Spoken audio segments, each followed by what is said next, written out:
Hi hello నమస్తే అండి. నేను మీ లక్ష్మీ చౌదరిని. వెల్కమ్ టు మిస్టీ మధురములు తెలుగు ఆడియో స్టోరీస్. మనసా స్మరామి కూడా మదికొరని ప్రణయంలాగే మీ మనసుని హత్తుకుంటుంది యార్. ఒకసారి చదివి చూడండి, మీకే తెలుస్తుంది. దానికోసం టైమింగ్స్ దీన్ని మార్చానని అనుకోవద్దు, ఎందుకంటే అది కూడా అందరిలోకి రీచ్ అవ్వాలి కదా. ఇక మదికొరని ప్రణయం పార్ట్ 178తో మీ ముందుకు వచ్చేసాను. నైని అన్న మాటల్లో కొంచెం డిసప్పాయింట్ ఉండడం గ్రహించిన భూమి ఆలోచనలో పడుతుంది. ఆ రోజు నుంచి అందరూ చెప్పడంతో కొంచెం మనుషుల్లో పడతారు. అంతేకాకుండా బదులు చూపించే ప్రేమకి కూడా లొంగిపోయి నార్మల్ అవుతారు నెమ్మదిగా ఇద్దరు. మరో నెల రోజులు గడిచిపోతాయి. భూమి సివిల్స్ ఎగ్జామ్ కూడా అటెండ్ అవుతుంది. ఈలోపే నైని చాలాసార్లు అన్నయ్య నీ కడుపున పుడతాడు, నా కడుపున పుట్టడు, నేనంటే ఇష్టం అంతగా లేదులే, తొందరగా కను మా అన్నయ్యని అని సందర్భం వచ్చినప్పుడల్లా భూమితో అంటుంది. ఫస్ట్ అక్షయ్ని కనాలి కదా, నీకే పుడతాడులే వినీత్ అని భూమి అంటే, ఏముంది ట్విన్స్ పుడతారు, అత్తయ్య గారికి పుట్టినట్టు వారసత్వం వస్తుంది కదా, అన్నయ్యకి నువ్వంటేనే ఎక్కువ ఇష్టం, నీకు బాగా కనెక్ట్ అయ్యాడు, అన్నయ్యని తొందరగా కను అని అడుగుతుంది. అలా అంటున్నప్పుడు తనకేమీ అసూయ లాంటిది లేదు, కానీ ఒక నిరాశ అనేది మాత్రం నైనీలో ఉంటుంది. తన అన్న తన కడుపును పుడితే బాగున్ను అన్న కోరిక ఎక్కువగా ఉంది తనలో. అది భూమితో పాటు దక్ష్ కూడా గ్రహిస్తాడు. బాగా ఆలోచించిన భూమి ఒక నిర్ణయానికి వచ్చి దక్షతో మాట్లాడుతుంది. రామ్, మనం అప్పుడే పేరెంట్స్ అవ్వకుండా ఏమైనా జాగ్రత్తలు తీసుకుందామా అని అడుగుతుంది భూమి. తను ఎందుకు అడిగిందో దక్షకి వెంటనే అర్థం అయిపోతుంది. ఏం మాట్లాడకుండా ఉన్న దక్షని చూసి, నాకు తెలుసు మీరు అక్షయ కోసం చాలా ఎదురు చూస్తున్నారని, కానీ పొరపాటున మనకి బాబు పుడితే ఆ బాబు వినీత్ అని నయని ఫిక్స్ అయిపోతుంది. తన అన్న తన కడుపును పుట్టాలని తను చాలా కోరుకుంటుంది. ఒకవేళ మనకి మొదట అక్షయ్ కాకుండా బాబు పుడితే అప్పుడు తనకి జీవితాంతం అదొక లోటుగానే అనిపిస్తుంది. అందుకే నేను కొద్ది రోజులు వాయిదా వేద్దాం అనుకుంటుంది. మీకు ఇష్టం లేకపోతే వద్దులే అని అంటుంది భూమి. ఒకవేళ తనకి ఫస్ట్ పాప పుడితే అడుగుతాడు దక్ష్. అలానే ఎందుకు అనుకోవాలి, మా ఊరి బామ్మ చెప్పింది, చనిపోయిన వాళ్ళ ఆత్మ ఇక్కడిక్కడే తిరుగుతుందంట, ఇష్టమైన వాళ్ళ దగ్గరికి తొందరగా వచ్చేయాలని కూడా అనుకుంటారంట. ఆ టైంలో దగ్గర వాళ్ళు ఎవరు ప్రెగ్నెంట్గా ఉంటే ఆత్మ వారిలోకి వెళ్ళిపోతుందంట అని అమాయకంగా చెబుతున్న భూమి నుదురు మీద ముద్దు పెట్టి, ఇవన్నీ నమ్ముతూ కూర్చున్నావా నువ్వు కూడా అని అడుగుతాడు. నమ్మడం నమ్మకపోవడం అనేది వేరే విషయంలే, కానీ నైని కోరిక ఎందుకు మనం తుంచేయాలి, మనం ఎలాగో ఫస్ట్ అక్షయ్నే కావాలి అనుకుని కోరుకుంటున్నాం కదా, కాబట్టి కొంచెం వాయిదా వేయడంలో తప్పు లేదుగా అంటుంది. ఆ టైంలో దక్ష ఆలోచన వేరు. అప్పటికే సివిల్స్ ఎగ్జామ్ రాస్తుంది భూమి. రిజల్ట్ వచ్చి ర్యాంకు కొడితే ట్రైనింగ్కి వెళ్లాల్సి వస్తుంది. ఆ టైంలో ప్రెగ్నెన్సీ అంటే తను చాలా ఇబ్బందులు పడుతుంది. కాబట్టి భూమి కోరికకి అడ్డు చెప్పడు. అలాగే అని గ్రీన్ సిగ్నల్ ఇచ్చేస్తాడు. థ్యాంక్ యూ రామ్ అని ఆ రాత్రి దక్షకి ఆనందంగా తన అందాలని విందు చేస్తూ అదే టైంలో ప్రెగ్నెన్సీ రాకుండా జాగ్రత్తలు తీసుకోవడం కూడా మొదలు పెడుతుంది. అక్కడితో ఆగదు. రోజు వినీత్ ఫోటో ముందు నిలబడి, నీ చెల్లి కోరిక నువ్వు తన కడుపున పుట్టాలని, ఎవరు కడుపున పుట్టినా నువ్వు ఉండేది నా దగ్గరే కదా, కాబట్టి తన కోరిక తీర్చడం మన ధర్మం, తొందరగా మీ చెల్లి కడుపులోకి వచ్చేసే, ఈ ఫ్రెండ్తో ఆడుకోవడానికి తొందరగా ఈ భూమి మీదకి నీ భూమి కోసం వచ్చేసే అని మనుషులతో మాట్లాడినట్టుగానే తను చెప్తూ ఉంటుంది. ఆ మాటలు అనుకోకుండా అద్వైత్ విని దక్షని అడుగుతాడు. దక్ష విషయం చెప్పడంతో, అలా ఎందుకన్నయ్య, మొదటి వారసుని మీరు కనాలి కదా అని అడుగుతాడు అద్వైత్. మన ఇద్దరం ట్విన్స్, జస్ట్ నిమిషాల తేడాతోనే పుట్టాం, ఎవరు పెద్ద ఎవరు చిన్న అని ఎప్పుడు అనుకోవాల్సిన అవసరం లేదు, నేనెప్పుడూ అలా అనుకోలేదు, కాబట్టి మన ఇద్దరిలో ఎవరికి ముందు పుట్టినా మన బిడ్డే అవుతాడు, అయినా మొదటి పుట్టిన వాళ్ళే వారసుల, తర్వాత పుట్టిన వాళ్ళు కారా అని దక్ష కూడా చిరుకోపంగా అనగానే ఏం మాట్లాడాలో కూడా అర్థం కాలేదు అద్వైత్కి. ఇప్పుడే నైనికి ఈ విషయం చెప్పకు, తను ఫీల్ అవుతుంది మళ్ళీ అని దక్ష అనడంతో నైనికి ఆ విషయం చెప్పడు. అనుకున్నట్టుగానే ఇంకో నెలలో నైని శుభవార్త చెబుతుంది. అప్పుడే సివిల్స్లో ర్యాంకు కొడుతుంది భూమి. కంగ్రాచ్యులేషన్స్ అని చెప్పి నీ కోరిక ఫలించింది. మీ అన్న నీకే పుట్టబోతున్నాడు. నా ఫ్రెండ్ నా దగ్గరికే వస్తున్నాడు అని ఆనందంగా అంటుంది భూమి. ఆ తర్వాత తనకి ట్రైనింగ్ ఆఫర్ రావడంతో కష్టంగానే ఢిల్లీ ప్రయాణం కడుతుంది భూమి. నైని సీమంతం రోజే ఆద్య కన్సీవ్ అవడంతో ఇక భూమి మిగిలిపోయిందని ఆ రాత్రి నైని అనడంతో నీకు బిడ్డ పుట్టే వరకు వాళ్ళు బేబీకి ప్లాన్ చేయరు అని అసలు విషయం చెప్తాడు అద్వైత్. ఆ క్షణం నైనికి చాలా బాధగా అనిపిస్తుంది. ఒకవేళ నాకు అన్నయ్య కాకుండా అమ్మాయి పుడితే అన్న అనుమానం వ్యక్తం చేస్తుంది. ఏమో, నీకు అబ్బాయి పుట్టే వరకు వాళ్ళు కనకుండా ఆగుతారేమో కూడా తెలీదు. పిచ్చి తల్లి ఆ భూమి అని అంటాడు అద్వైత్. నేను వెంటనే తనతో మాట్లాడాలి అని నైని అనగానే, ఇప్పుడు నేను చెప్పానని తెలిస్తే అన్నయ్య ఒప్పుకోడు. నీకేం తెలియనట్టే ఉండు. నీ కడుపు నీ అన్న పుట్టేస్తే నువ్వు హ్యాపీ, వాళ్ళు కూడా హ్యాపీ అని అంటాడు అద్వైత్. ఆ తర్వాత రోజే నైని ఫోన్ చేసి సారీ చెప్పడం, భూమి మందలించడం జరిగిపోతాయి. అదంతా గుర్తుకు వచ్చిన భూమి ఇక మా ఆయన కోరిక తీర్చేయాలి, అక్షయమ్మని భూమి మీదకి తీసుకొచ్చేయాలి అనుకుంటుంది. వినీతిని ఒడిలో పెట్టుకొని అరచేతిలో ఉన్న పుట్టిమచ్చని చూసి కొన్ని కొన్ని నమ్మాల్సి వస్తుంది. ఇలాంటివన్నీ చూస్తే నువ్వు వచ్చేసావు మా దగ్గరికి, హ్యాపీ అని అరచేతి మీద ముద్దు పెట్టుకొని నిద్రపోతున్న వాడిని చూస్తూ ఉండగానే లోపలికి వచ్చిన దక్ష్, అలా చూడకూడదు, దిష్టి తగులుతుంది అని అంటాడు. మీరు అలాంటివి నమ్మరుగా అంటుంది భూమి. నువ్వు నమ్ముతావుగా, నా కొడుక్కి నా దిష్టి తగలదు, పైగా వాడు నా ఫ్రెండ్, ఏ దిష్టి తగలదు. వాడు కొంచెం పెద్దోడు అవనివ్వండి, ఇద్దరం కలిసి మిమ్మల్ని ఆడుకోకపోతే చూడండి. ఇంతవరకు మిమ్మల్ని ఆడుకోవడానికి నాకు అవకాశమే దొరకలేదుగా, సంవత్సరం అయిపోయింది అంటుంది కుంకుమూతి పెట్టి. నేను దొరకను కదా నీకు అని నవ్వుతూ అంటాడు దక్ష్. చూద్దాం, నేనేదో ర్యాంక్ కొట్టి దూరంగా ఉండడానా, అవ్వలేదు. అదే దగ్గరుంటే చాలా అవకాశాలు వచ్చేవి. ఇప్పుడు నా కొడుకు కల్పిస్తాడులే అవకాశాలు, అంతే కదా మై ఫ్రెండ్ అని అంటుంది బాబు వైపు చూస్తూ. ఓకే అన్నట్లుగా భూమి చేతి వేలిని తన చిట్టి చేతితో బిగిస్తాడు పుల్లి వినీత్. వావ్ వావ్, వాడు గ్రీన్ సిగ్నల్ ఇచ్చేశాడు చూసారా అని నవ్వుతూ అంటున్న భూమిని చూసి, నీకు వాడికి ఇద్దరికీ పడతాయి, వాడిని పడుకోబెట్టు, అలా ఒడిలో ఎందుకు అని అంటాడు.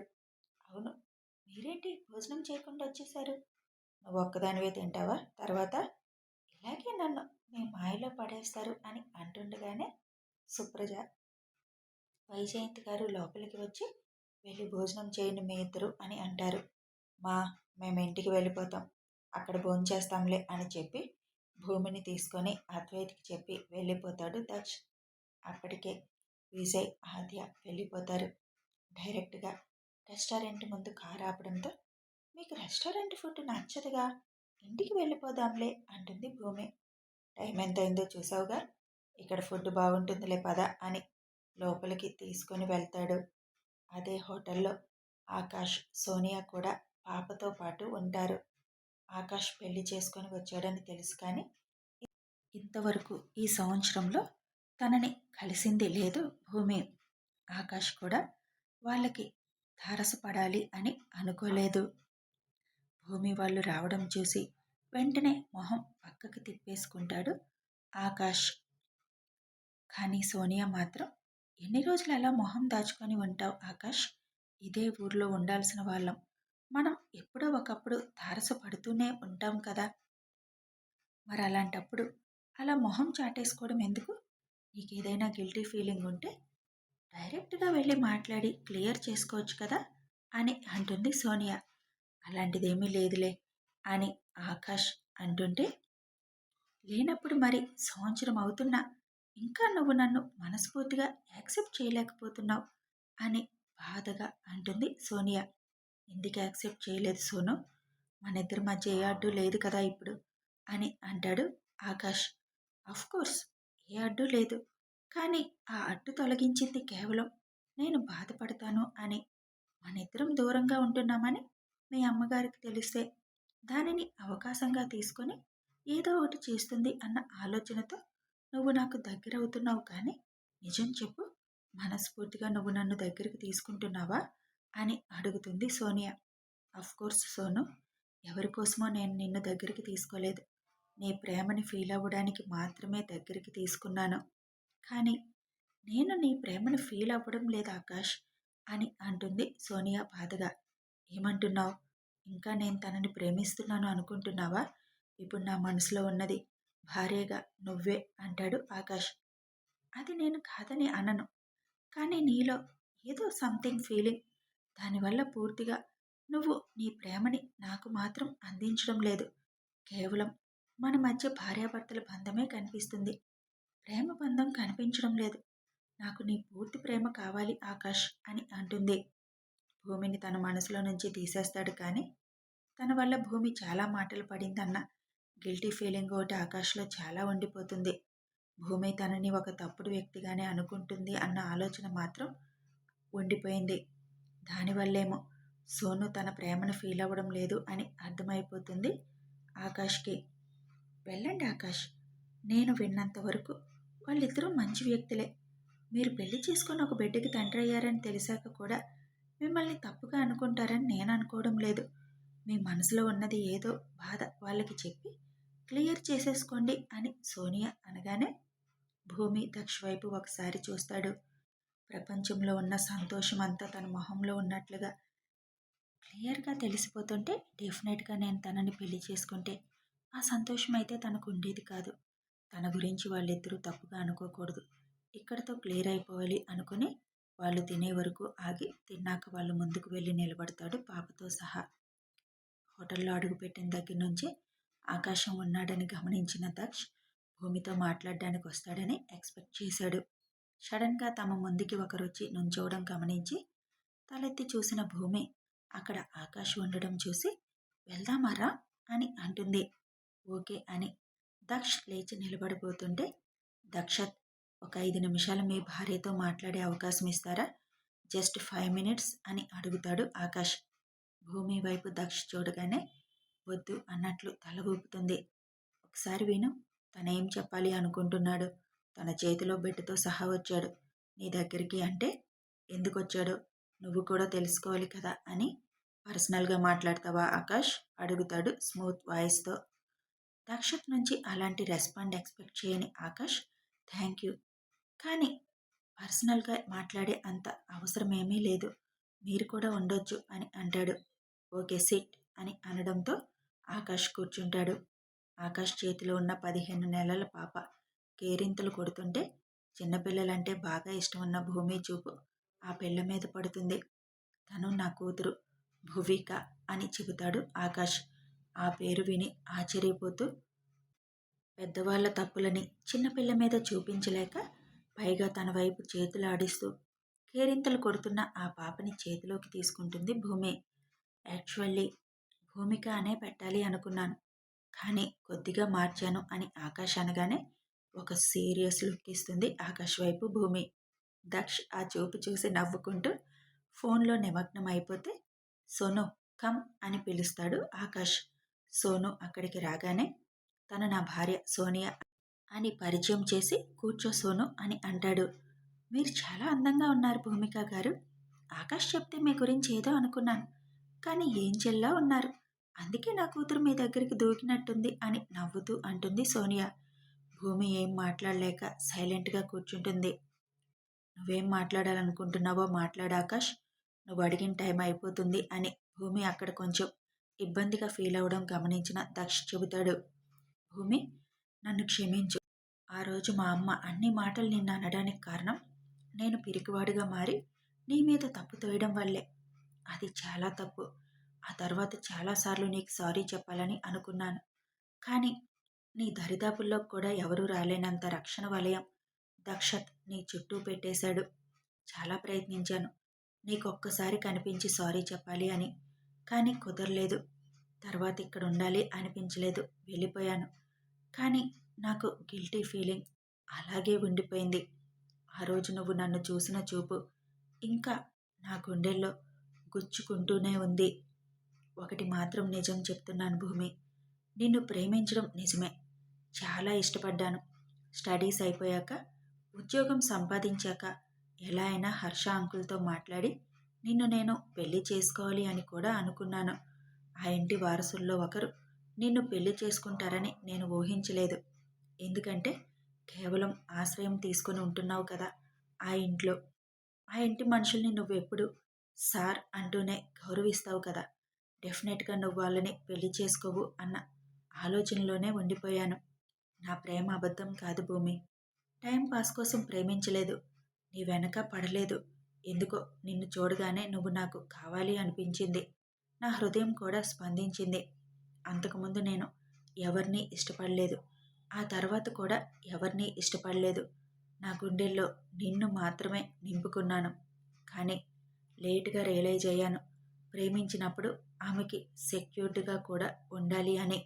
నిజంగా నా ప్రేమ గొప్పదైతే అమ్మ నిన్ను అన్ని మాటలు అంటున్నప్పుడు సైలెంట్గా ఉండను కదా నేను. నీ ప్రేమ పొందే అర్హత కోల్పోయాను అనుకున్నాను. కానీ ఆశ చావలేదు భూమి. అమెరికా నుంచి తిరిగొచ్చి నీ కాళ్ళు పట్టుకొని క్షమాపణలు అడిగి నా ప్రేమ నిజమని నిరూపించుకొని నిన్ను నాదాన్ని చేసుకోవాలి అనుకున్నాను. కానీ ద గ్రేట్ నక్షత్రంతో నీకు ముడిపడి ఉందని తెలిసాక ఆ క్షణమే నా ప్రేమను పూర్తిగా వదిలేశాను. ఇప్పుడు నా భార్య, నా బిడ్డే నాకు లోకం. నీ విషయంలో అమ్మ వల్ల జరిగిన తప్పుని సోనియా విషయంలో జరగకుండా జాగ్రత్త పడుతున్నాను. ఒక ప్రేమికుడిగా గెలవలేకపోయిన నేను భర్తగా గెలవాలని అనుకుంటున్నాను.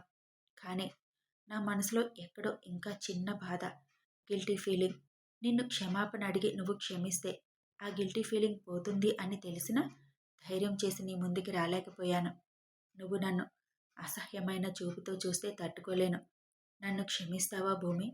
మా అమ్మ వల్ల నువ్వు పడిన మాటలు మర్చిపోలేవు కానీ ప్లీజ్ నన్ను క్షమించవా అని అడుగుతాడు ఆర్దింపుగా. తను నాతో ఎంత దగ్గరగా ఉన్నా చిన్న దూరం ఇద్దరి మధ్య ఉందనే నాకు అనిపిస్తుంది భూమిక గారు. ఎందుకంటే తనలో ఇంకా గిల్టీ ఫీలింగ్ పోలేదు. ఒక ఆడపిల్ల తన వల్ల బాధపడింది అన్న ఫీలింగ్తో ఆయన ఉండిపోయారు. ప్లీజ్ తనని ఎక్స్క్యూజ్ చేయండి. తప్పు చేశాడు నిజమే. కానీ ఆ తప్పుని ఒప్పుకుంటున్నాడు కదా. అలాంటి వాళ్ళని క్షమించడంలో తప్పు లేదు కదా. ఒకటి మాత్రం చెప్పగలను. ప్రేమికుడిగా తను ఓడిపోయాడేమో కానీ భర్తగా గెలిచాడు. తన తల్లి నుంచి నన్ను చాలా ప్రొటెక్ట్ చేస్తున్నాడు. ప్లీజ్ తనని క్షమించండి అని అడుగుతుంది సోనియా. దక్ష్ వైపు చూసిన భూమి దక్ష్ పెదాలపై ఉన్న చిరునవ్వు చూసి ఆకాష్ వైపు చూస్తుంది. కథ కొనసాగుతుంది. మరి భూమి క్షమించేస్తుందా తెలియాలి అంటే రేపటి వరకు వేచి ఉండండి. కథని ఫాలో అయిపోండి. సబ్స్క్రైబ్ చేసుకొని బెల్ ఐకాన్ నొక్కితే మీకు నోటిఫికేషన్స్ వస్తాయి. అలాగే వీడియో నచ్చితే ఒక లైక్, షేర్, కామెంట్ చేయండి యార్. మీరు ఇచ్చే కామెంట్స్ మాకెంతో విలువైనవి. Thanks for watching.